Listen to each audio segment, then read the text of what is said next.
Alright, here we are again. So, what with our mini Frankie's bride working out so well, Big Frankie got a little bit jealous. He's a good boy, he really is. But he's lonely too. So now that we've successfully cloned a whole bunch of mini Frankie's brides, we're gonna see if we can take one of them and grow him a bigger one. Because, what else would you do but plant it? This is mad science. Okay, here we go. We've got our Frankie's bride, which we've successfully cloned enough of that we can spare one to plant to make a bigger one. We've got our Frankie's bride, and in the hole I've actually added some sphagnum moss. It's orchid moss, special to them. We found out that she really loves orchids, so I'm hoping it'll make her grow faster. So there she goes. Cover her up. And we've got some acorns around here for the oak tree because oak is a big deal in magic and it's also highly symbolic in education. So we've got that going for us. We're going to put some malachite in there with her. Malachite is used as a green colorant in science, especially in staining bacterial slides. And because we're trying to get a small green thing to become a large green thing, we've got more surface area that needs green. So we're going to put some malachite in there, hoping that that'll give us the green we need. And finally, our quartz crystal focus. Because as much as us scientists hate to admit it, we're going to need a little magic to pull this one off. And now we wait. Okay, here we go. It's been overnight. This is morning, and we see a very, very nice spread of leaves here. This grew very, very fast. Our quartz is still here. Our malachite is still here, mostly. But this is just a beautiful representation. And you can see, even in the lining on these leaves, it already looks like the stitch lines that go across her back. So I'm very, very hopeful about what has sprouted here tonight. So we'll have to see what happens.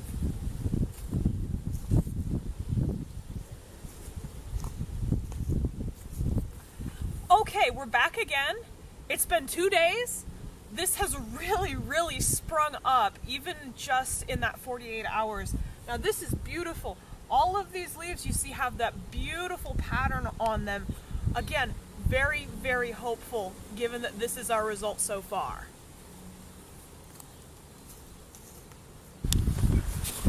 Okay, now I will be the first to admit it. I was a little freaked out when I looked at the Bride of Frankie plant this morning, but it's good news, not bad news.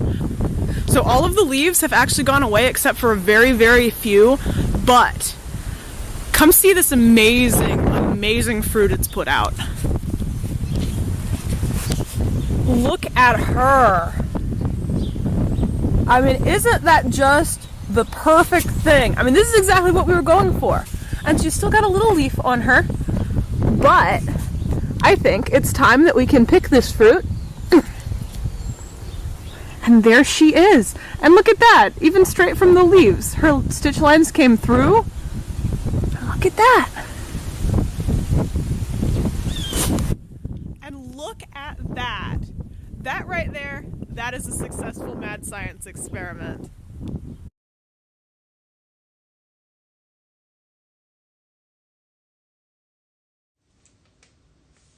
Hello. Oh my goodness, I'm so sorry. You gotta love technology. You think you get everything mapped out because we are on YouTube, Twitch, and Facebook, and something goes down and you just never know how things are gonna go. So thanks for reconnecting. Thanks for getting back on, and thanks for being patient with us. I mean, that is the way things go. I mean, it happens all the time. So we're back. What did you think of Ellen? A lot of people don't know that she really has a biology major. So she knows what she's talking about. That's why we hired her. So there is a reason that the letters for my degree are BS. And we're going to leave it at that. She's BS in biology. Well, I believed every bit of that. So we wanted to show you, this is The Bride of Frankenstein. And of course, last year we did Frankie. It's very bright in here, but she does have flea bits.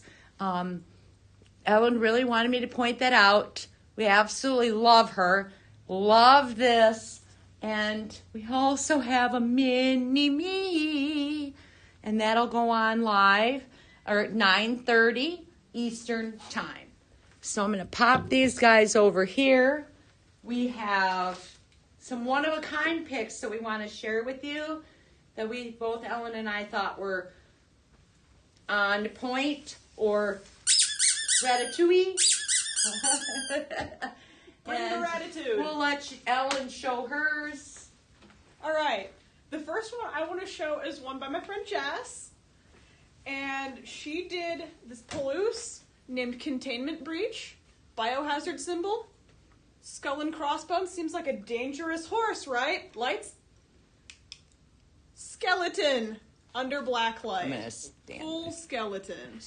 Because this look at man there. is a Amazing. containment I love the breach. spinal. Yeah, the spinal is cool. Pretty darn tootin' good. All right. So that's my first pick, Amy. All right, my first pick happens to be by Miss Ellen. And this is a sugar skull with a little bit of a twist. And I love that because you all know that I'm the sugar skull girl. And I get to bling a lot of them. And this one is just amazing. Little yearling. It's beautiful the way it is. But when you shut the lights off and you put the black light on it, look at that. Isn't that just absolutely the coolest thing? Very, very pretty. And look at the face. I just love it. So you did a really good job on this. And this is one of my first picks on the one-of-a-kinds tonight. Full disclosure, that was a test color for a new pigment we picked up.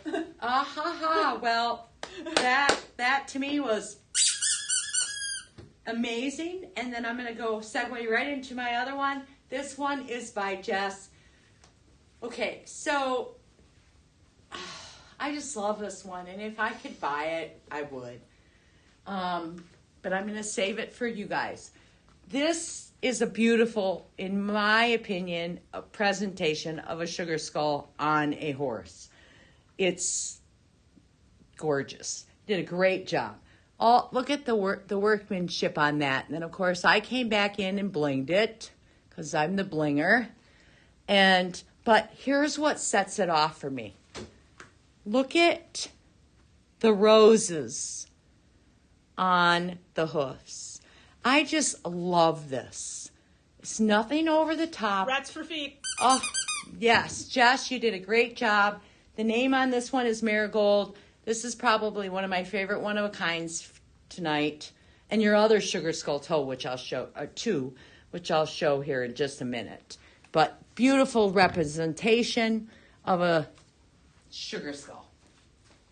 And you All have right. another? And I'm going to show you guys the one that actually part of the paint room laughed at me for doing. I was working on one and they said, wait, why are you doing 5 of that? But this is Fires at Midnight. That's beautiful. Who is named after one of my absolute favorite songs. He's a sooty buckskin, star-dappled. Again, a limited run of 5. He is not a one-of-a-kind. And I wanted to show you this because it wasn't in his pictures. He's got a moon with a cloud strip through it for his facial marking. Very cool. Clap, clap.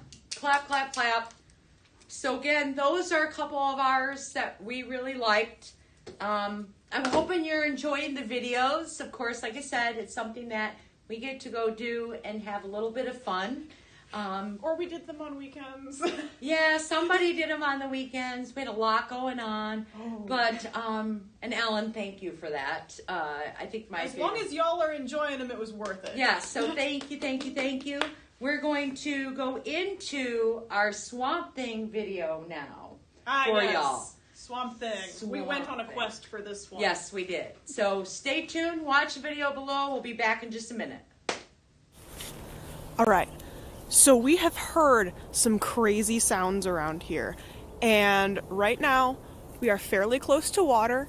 We've got a little, actually it's kind of a junk ditch running right past this location, but it's very low right now, so the swampy type atmosphere gives it a really, really nice habitat for these guys. And if we're looking for swamp creatures in this particular season, see their eggs, when they lay their eggs, they like to overwinter them. So then the babies will hatch out in the spring. And these guys are awesome biologically because their eggs can freeze and it does them absolutely no harm. In fact, it actually speeds their growth because they're a cold water species. Now, this tree that I'm standing in front of here is a fairly young growth, but it's near enough the water that they might be interested in it. So we're gonna look underneath, and somebody reported seeing some odd things down here, so we're just gonna see. So if they have a nest, usually they'll have it underneath the tree and just in these lower branches here. And you see how there's this nice cavity underneath it? Because when these types of trees, these evergreens grow, typically their branches grow down and that creates this triangular depression. Oh, here we go. Now that right there is a swamp creature egg. That's beautiful. Look at the size of that thing. Oh, that'll hatch out in the spring. But wait, there might be something even more magical. Oh, there is. Look at this. Oh, once in a great while. They have a very, very good year, and they will lay one large egg and one small egg so that they'll have both subspecies present in the next year. So this one will actually hatch into a smaller version of what the big guy hatches into, and we'll put him back. We don't want to disturb them. So there we go. We know that there are active swamp creatures around here. And of course, knowing that there are active swamp creatures around here means we've got a very, very good chance of seeing one. Especially with our super tracker on the job, right, buddy?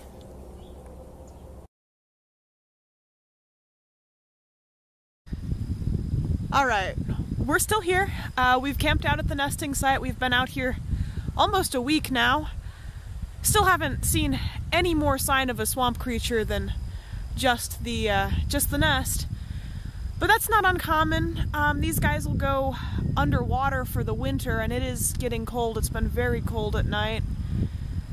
The eggs they'll leave all winter up here, and they'll go deep underwater where it doesn't freeze in their underwater caves, and they'll just hang out, catch whatever deep water fish they can, and sleep the rest of the winter away, which is quite frankly what we should be doing right now. So we're gonna do one last effort. We're putting trail cams out tonight, and we'll have to check those in the morning because we are so done with this whole staying up till 2 a.m. every night trying to look for swamp things that may or may not be there. Alright, it's morning. It was actually bright and sunny until a minute ago. We got some clouds rolling in now, but winter is coming, folks. That's not just a thing they say on TV.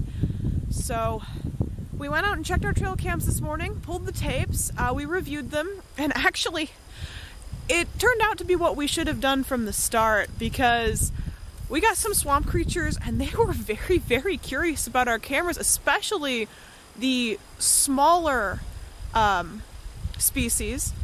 He came up, he decided to check out our camera. He was gone pretty shortly, but we got a nice little visit from him. And then actually, it wasn't very long. It wasn't long at all. Hour or two, I think, from the timestamp. But then the larger species came up, and he was a little more elusive. But in the end, and I'll show this full screen after we're done here, in the end, he actually came up and passed right in front of our camera. Got a beautiful shot of him. Too bad, of course, it was night vision, but we got a decent shot of him, and hopefully we will see him again next year after his hibernation, and in the spring we'll be able to see him better. So that's going to have to conclude our search for swamp things because it has been very, very cold. I don't think I'll ever feel my toes again. But Cash has been having fun and wants to go camping again, so I guess the doggo will win that one and we will go camping again. But for now, enjoy our trail cam videos of Swamp Thing.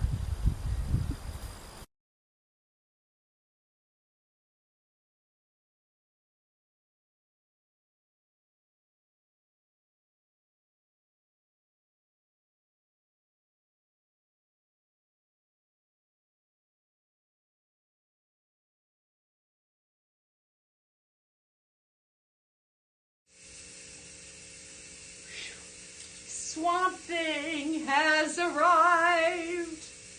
We have just come out of the swamp here. This guy is cool, really cool. So we're going to go over this again. I know the video already showcased him, but I want you to see how absolutely lovely he really is. And again, don't forget, number 13 is going to have something really, really cool. Isn't he pretty? And then, of course, we had to have a little mini-me Swamp Thing. And, man, it's getting so swampy in here, we're going to have to open up the window. No, I didn't set the place on fire again. I have done that before. It's fog juice. You can smell it. It's fog juice, yes. I will admit. But I'll have Jess, if you don't mind, shut that off. It's getting a little thick in here. Emma keeps telling us to move, so we're going to move. We're moving. Just a little. Sorry, Emma. And the back. Even though he's There's supposed to two. be scary, his face is so sweet. He is sweet, but I think he's adorable. He's one of my favorites out of probably brings back more memories for me because I used to have an uncle that loved the 1950s, cheesy B-movie thrillers. We're choking out somebody there. All right, so we are going to announce our pumpkin carving contest winners for tonight. And first off, there's some kids who participated. You automatically won. You'll be getting something from us, okay, for participating, because we like to recognize the kids who are our future stoners or stone collectors. She said in the smoke-filled room. In a smoke-filled, yes. Where's Cheech and Chong? I don't know who those guys are. Okay. Yes, you do. Everyone knows who Cheech and Chong are. Actually, did you know that I think one of them was here in Shipshewana a couple weeks ago? I'm not joking. No, he was in Sturgis. Because, okay, so Michigan opened up pot shops. Okay, I don't partake in that, but for medicinal reasons, I know some people benefit for it. So I don't care, really. I think there's worse things in this world. But anywho, we had a grand opening in Sturgis, and I think it was Cheech was there, which was kind of cool. And I only know that because I saw it in the paper. I promise. Okay. So, our pumpkin carving winners for Stone Horse category, and that was a tough one because there was some really cool ones in there, is Julia Kurian, Kurian. Congratulations. You guys can go into the media files, go to album, and then go there to look if you haven't looked. Julia, we need your email because I'm not sure we have it. I don't know if you're new. If you are, welcome. And then our cute goes to Paige Conley, which, was that the corgi? The little, and she was a kid. And she's a kid. So congratulations. And then, I should say child. I don't like the word kid. Well, 12, so she's preteen. She's preteen, so I guess she's not little. And then our urban legend goes to Caroline Fowler with Cowabunga Dudes. We all know who that belongs to, right? Congratulations! Yay! Congratulations. They were all really, really, really good. All right. I think we get to choose some more one-of-a-kinds. I believe so. You can go ahead and start while I go choose mine. I will She's already start. ahead of me. So in the last segment, we didn't feature anything of Ashley's, so now I have to because she did some awesome ones. This is Wicked Ways. So he's a chestnut going gray, but with a green sugar skull face. And those little, like, mascara run teardrops. And his face is beautiful in his own way. In his own way. I like how you said that. All right, is it my turn or your turn? Go ahead. Okay. Drusilla. Drusilla. All right, this little girl is Drusilla. And we probably didn't say this, but one of us brought in a whole bunch of gnome, to inspire us to create horses that are gnome-based. So this is a gnome-based horse, of which we have several. The gnomes almost ride the horses. And she's got nice striping, which is harder to do than it looks, believe me. Well, yeah, how do you get something straight on a, Yeah, I could tell you, but then I would have to. Oh! This I love. And the she's got lacing. etched lacing, Okay. and that all is design elements from the gnome. And actually, the buckle on the hat is blacklight reactive. Oh, I got here. You don't need to turn the light out for this one. It reflects just fine.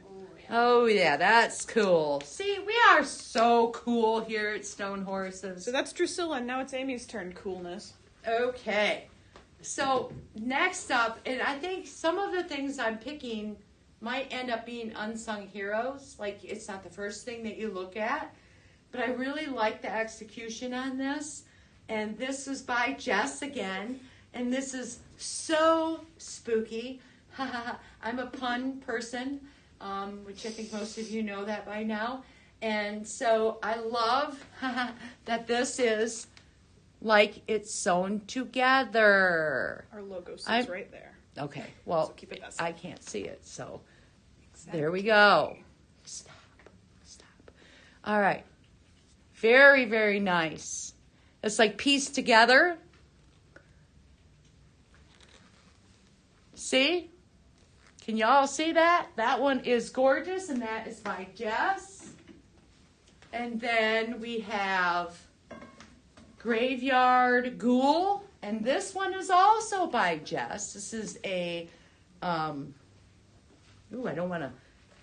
moving that, and it's not getting sturdy there at all. All right, this is a sugar skull, and this has been glossed. It does have minimal bling, but is beautiful. And I love how she did really, really creative, the face. Look underneath. There's so much to these that our photos don't always catch.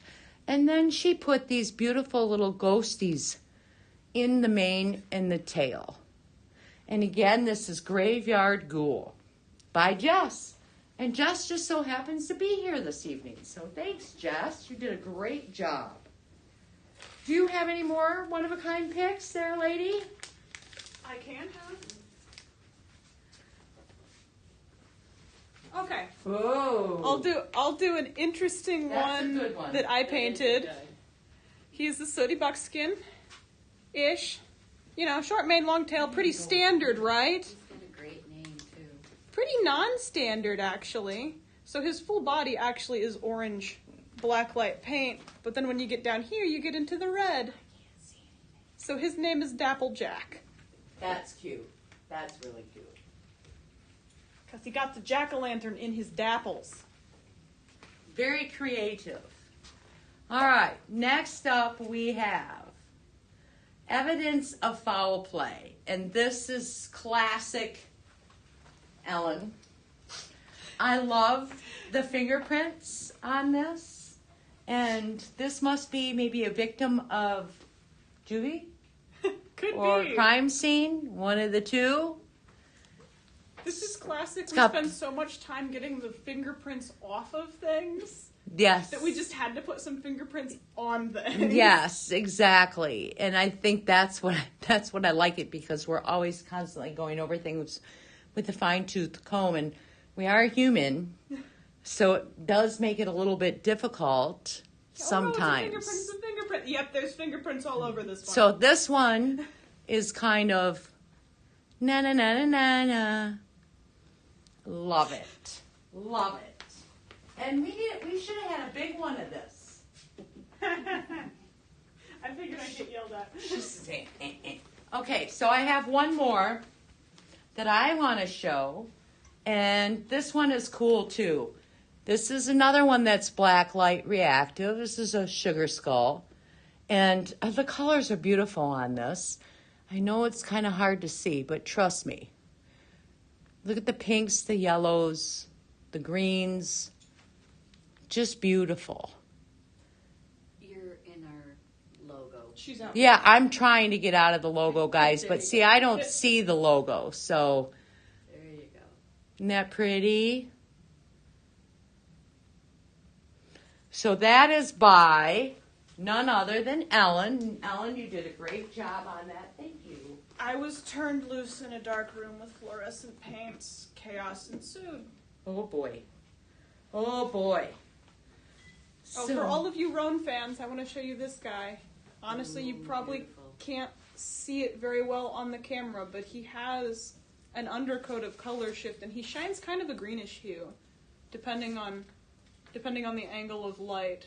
So that's Moonlight Magic. I know a few of you had commented on him as, I like blue Roans, but he's a little different than your standard designer horse blue roan. He does have that color shift in him. I like blue rose. That's one of my favorites. Here. Not that it matters, but. All right, we're going to play a Mad Lib again. Now, last time we played a Mad Lib, that's when everything went down, but that's not why. No, Maybe was it definitely is. Mad Lib. Okay, so we're going to need a plural noun. And if you're just joining us, you're going to put your plural noun in the comments of the live stream. The girls are going to pick one and feed them to me. And we're going to go with the last person we pick is going to win a $25 gift certificate for tonight. And again, plural noun. Dragons. And then we need another plural noun. So we can grab another plural I noun. want to use spooky, scary skeletons. Spooky. Scary. Skeletons. That one came through right after. Adverb.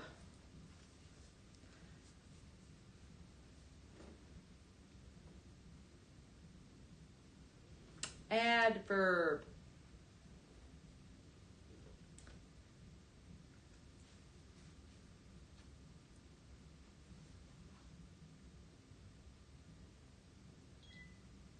I think I saw moodily.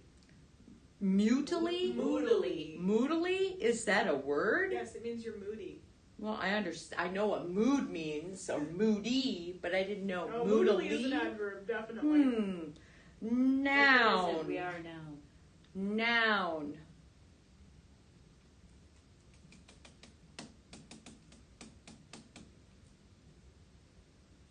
Yeah. Pug. Pug. Yeah. Sue Ross, pug. All right. Part of the body, plural. Plural.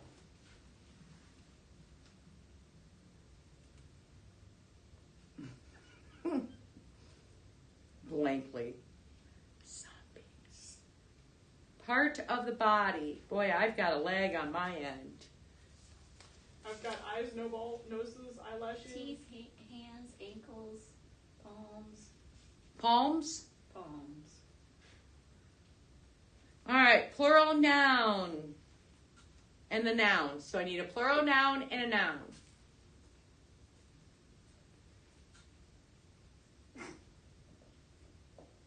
Belly buttons? I like belly buttons. Okay, somebody is not keeping it PG. Uh-oh. Uh-oh. Do we need to wash somebody's mouth out with soap? No, their keyboard.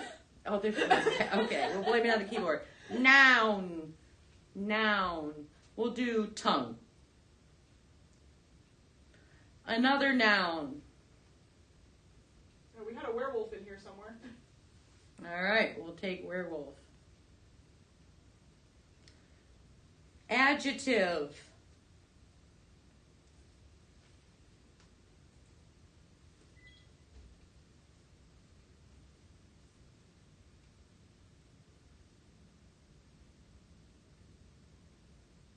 Adjective. Fuzzy.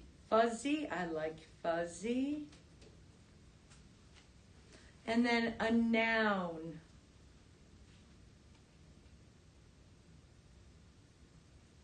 Cats.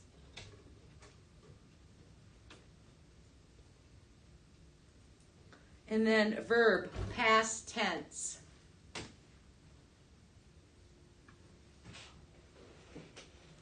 Verb, past tense.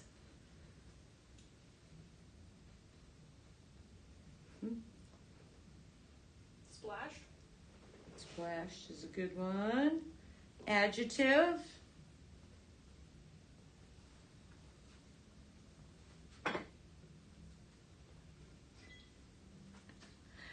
Adjective.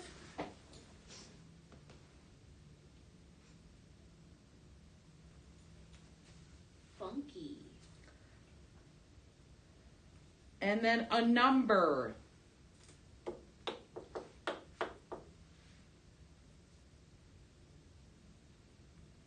A number. How can we not do 13? Oh, yeah. Okay, we're going to do 13 for the number. Verb, past tense. I'm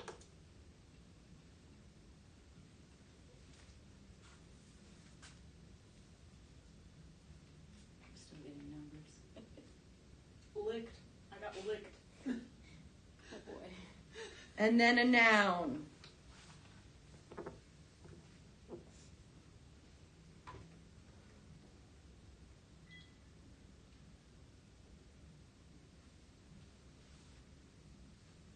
Cave. Okay, who was their cave person? Oh, I can't see names. Uh-oh. It's on Oh wait, Facebook. I'll tell you in a minute when I see it. I'm lagging. Okay. I don't have a cave yet.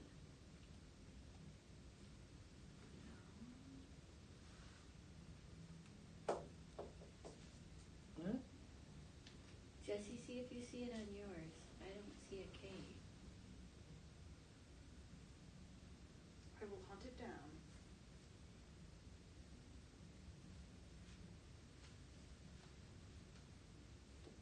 Okay, they're going to hunt that down because whoever had cave, please state your name. Maybe that'll be better if we do it that way. Anna Labato. Yep, Anna Labato, you Just just came through. won a gift certificate. We'll get that off to you. Okay? Always check your spam because sometimes spam, because it'll come through Shopify, it'll might recognize it as spam and put it in your spam. But you should be getting those, okay? All right, so this is called A Day of the Dead poem. To our family of dragons who are no longer with us, we send you hopes of our spooky, scary skeletons and our wishes. We think of you moodily, remember your stories with Pug, and with joy we recount your glories. In our palms and minds, with all you'll remain till the day of the belly buttons, when we'll be with you again. Where glasses of water and fresh tongue de mucho will offer you comfort, and werewolves where you're led to. We built a ofrenda of a fuzzy shrine to remember the cats and the stories that we have splashed together. It's Day of the Dead, and we're funky you're here. Though we wish you were more than 13 times a year. So now that you've licked you're licked, as we've always remember and celebrate cave, these first days in November. Very cute. All right, so we have Anna Labato. You won a gift certificate that will be coming to you. I think we are at our last video of the evening. We've got one guy to do before the video. Okay, so you want to go ahead and do them? Do you have the story, or are we just gonna? I do not have a story. No, Emma Okay. did not. I didn't get it. Well, I can look. Let me go look, because I did message Well, back. I'll tell it. Okay, you can tell it. That works. So, if you folks remember this fine lady from last year, this is Witching Hour. And last year we were playing Truth or Dare. And we had one specific person who was dared to write a story about one of our special guest horses, who wrote it about Witching Hour. And she wrote it a fairly involved, long story. Beautiful work. And she wrote it about Witching Hour being out of place, feeling out of place, and then finally finding her happy place with her spirit guide, a good friend in another dimension. This was a cool story. Who's named Shadow. So this is Shadow, and this is her friend. And Shadow is based on a story by Becky Donnelly. He is an Andalusian, puddle mane and puddle tail without the ground dragging piece. And he's got custom fetlock hair, which is my absolute favorite part of him. I love that fetlock hair. He is pretty. Oops, I moved that. And, of course, gorgeous, striking blue eyes. And he looks like a simple black, and he is anything but. He is dappled. He has purples and blue tones in his undercoat. He's got a lot of different layers of colors. Oh, yeah, there's much more going on with him than our lenses can really show. I can try and tilt him for you to see that purple and blue dappling. He is definitely not drab in any way, shape, or form. So when Witchy approaches him and she asks, "Who are you? Are you the shadow that I saw?" He says, "I am like you. I'm a rare spirit." And that is the essence of him that we tried to capture with this model. Yes. And Becky, hopefully, I know she posted this story a while ago on our Facebook page, and hopefully she is from overseas, so she may not be joining us tonight. I'm not sure, but she's welcome to post that again. I had it in an email, but I have somebody who is OCD on cleaning out our emails, and it got cleaned out. So we'll make sure you see the story again. And I know a lot of you remember or may have read it last year as well, because we did share it. But we're happy to share it again. She did an amazing job on it, and the story, and then the execution. And we did collaborate back and forth with her on the body that she envisioned and so on. So, all right, I think it's a win-win. Great job. Yes. Would you like to start revealing the 13th before we go to the end of the evening, or no? Well, the end of the evening is the last video, but sure, let's reveal the 13th. Well, yes, because we have 15 minutes, and it's a 10-minute video. So. Yep. All right. Let's do this. Okay. So we might as well do this one while it's here. Yep. So this is number 13 of Shadow. And Shadow has Futhark runes on him. I really hope I said that correctly.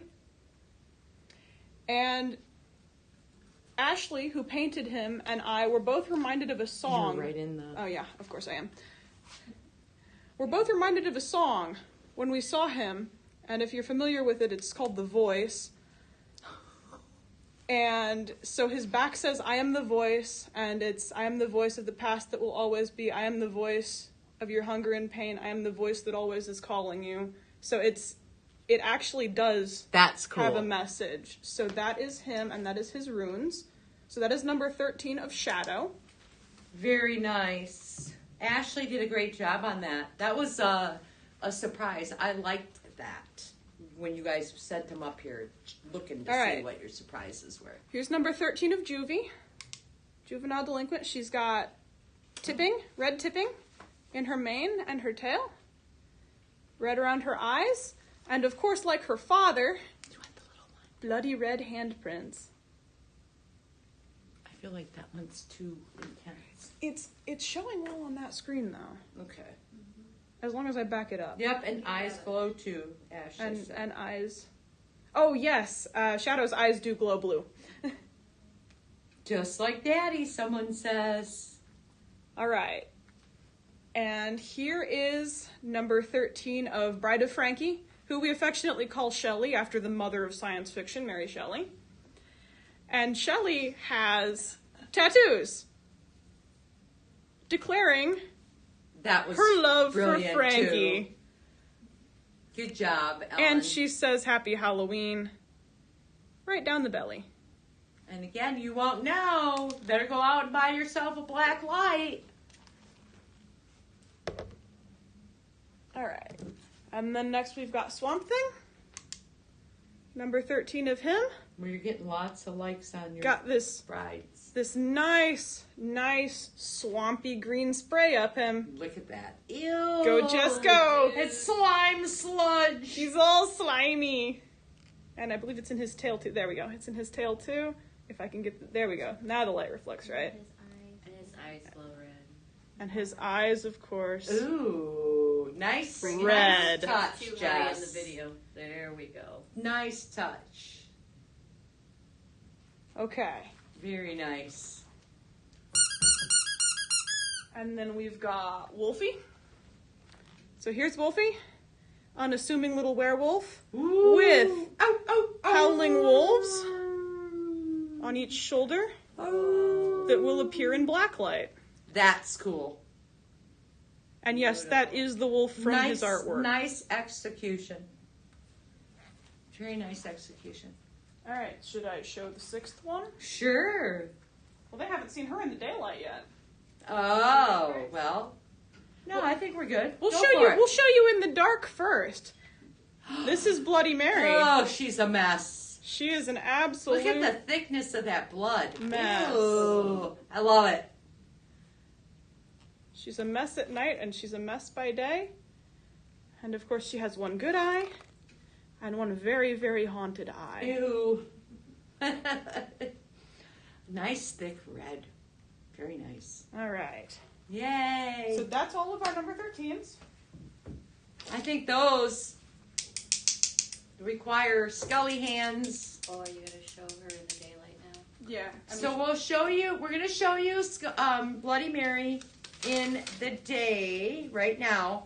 And then we're going to close for the night, but don't get off because we're going to play you Bloody Mary's video. So we're going to take you out with Bloody Mary. Oh, and can you answer for them also? They'd like to know if they choose a finish, if the black light or color shift light or paints will be affected. Should be fine.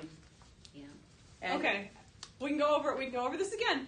So the blacklight paints actually use gloss as a carrier, so they are perfect with gloss over them, with matte over them, either way. Yep. And any of the color shift paints usually are brighter under gloss, so if you like them to be more subtle, maybe go with a matte, but if you want the color shift to be very, very apparent, maybe go with gloss. Yep, that was a good question. That was a good question. And I think before we segue into the video, we should say it's 1 oak per person and 1 run.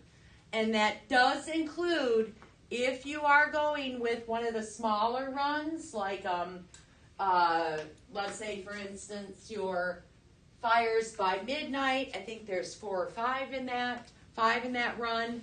If you're doing Drusilla, that does include, that would be considered your 1 run.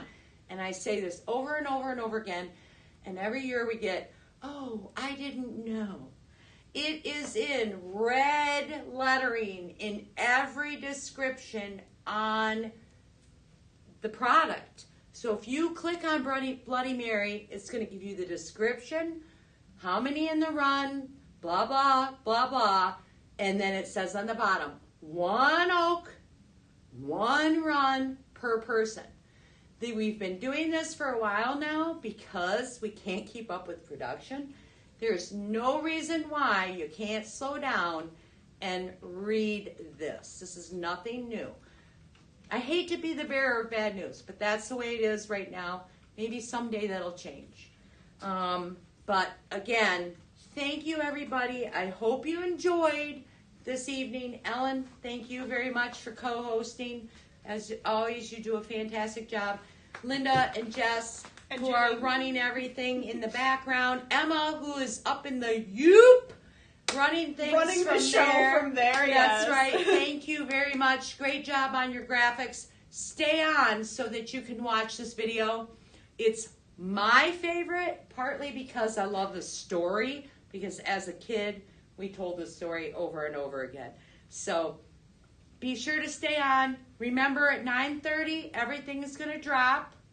That's 9:30 Eastern Time. Okay? Happy Halloween, everybody. Good night.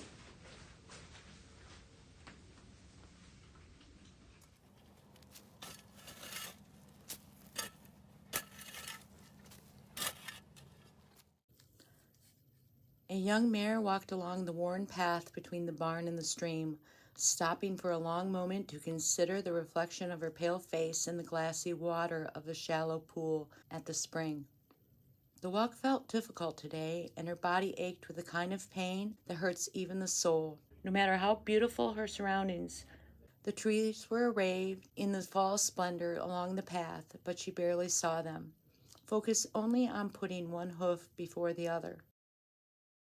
When at last she made it to the old barn, she barely had the strength to shoo the cat off her bed before she lay, or more accurately, fell upon the straw, fever raging through her body, her pale form blending in with the dusty old bedding. She was vaguely aware of the figures speaking in hushed, concerned tones as they gathered around her, but she saw everything as if in a hazy dream, barely breathing and unable to even blink as her consciousness vacillated. She had no sense of time, but it must have been days, even though it felt like years, and she knew that they thought she was dead. But only once she'd been tossed unceremoniously into the hole, covered with a lid, the string placed around her ankle. The string kept her alive, that literal thread of hope that told her they hadn't forgotten, that they would be back if only she could move her leg. She lay in the darkness, her mind focused on a single thought. I must move that hoof. It felt like an eternity before she could use that string, but as soon as she could, she pulled it. First once, then twice, then again and again, and she could hear the bell ring, that sweet sound of grace that was sure to bring her family running back to embrace her. The bell rings shrilly in a faraway sound, promising a salvation just out of reach. She imagined the little brass thing dancing wildly on its bracket, issuing its joyous summons to the people she loved. It rang, but no one came. She was alone with the sound and the darkness. And as time wore on, the bell became the knell to her. It sounded no longer filled with joy, but longing, then mocking. It laughed at her plight, entombed in the crushing, ringing chasm of unending night. It was dark, so dark, and she clawed at the darkness. She hated the darkness, hated staring at it, hated its trap. The laughing bell she silenced with a sharp tug, breaking its tantalizing string to reduce its useless heap. She herself could hear it still. The sound of that bell was quite alive as the laughter of her family that stood in the pasture, their voices jeering, ringing bells of their own in crushing silence. She hated them for it, for not coming to her aid. Had she not been a good daughter, a good sister? Why wouldn't they come? She needed them now, and they had abandoned her. Her hatred mixed with terror, and she couldn't stand the darkness. She couldn't bear its oppression. She could not look at it for another second. She'd do anything to be out of the darkness. She couldn't stare at it anymore. She had to be rid of it. Devastated, she began to claw at her eyes, anything to be out of the awful dark. Better not to see at all than to be forced to stare at the horror of this dark. As desperation took hold of her, thoughts lost coherence again, and she began to dig with her hooves at the sides of the coffin, grasping for something, anything, any shred of hope or a feeling at all. For now, she was truly beyond the point of hope. She didn't realize she was screaming until the dirt falling in her mouth made her gag, and the horrendous silence made her wish for a sound, anything, even that god-awful bell. Her heart pounded like so many drums, making her blood scream in her ears as she rushed through her veins with forced gale. She was in pain, so much pain. She didn't feel it. She didn't feel a thing.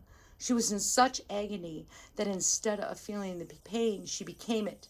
She became the throbbing of her limbs, the pounding of her aching heart, the gasping of her lungs. Everything in her told her that this was the end, told her to be still and submit, but she rebelled with every fiber of her being, and her last scrap of sanity driving her to action. She didn't know what it was that gave her such energy, what it was that forced her heart into a desperate tattoo, what it was that kept her alive with this living death, what it was that her mind clung to so desperately that it forced more life out of her, more breaths out of convulsing lungs, more digging out of her broken hooves. She tossed and turned and clawed and scratched and screamed and cried and banged and rolled. She embraced the pain and the death that was sure to come. And the lid broke, the splinters cutting deeply into her neck, but she didn't feel them break down her chest as she flailed, grasping at anything she could touch, dragging herself through the dirt until she finally felt the cool touch of the night's air. Blood dripped from her wounds, her flesh that had been cut to ribbons, her battered limbs and missing eye, her neck and chest covered in dirt and splinters, slick with blood running in hot streams down her pale body. But she still didn't notice, knowing only the sweetness of the open air and the moonlight painfully bright as it was mirrored in her one remaining eye. She started towards home, but stopped, her body quivering in involuntary yet pervading terror. Her family had abandoned her. They had buried her and forgotten her. She would forget them too. Sighting the bell that rested battered on the turned earth, she kicked it toward the house, sanguine drops marking her last word before she walked away in the moonlight forest, giving not as much as a backward glance for the family she'd once loved as she disappeared into the shadow-dappled landscape.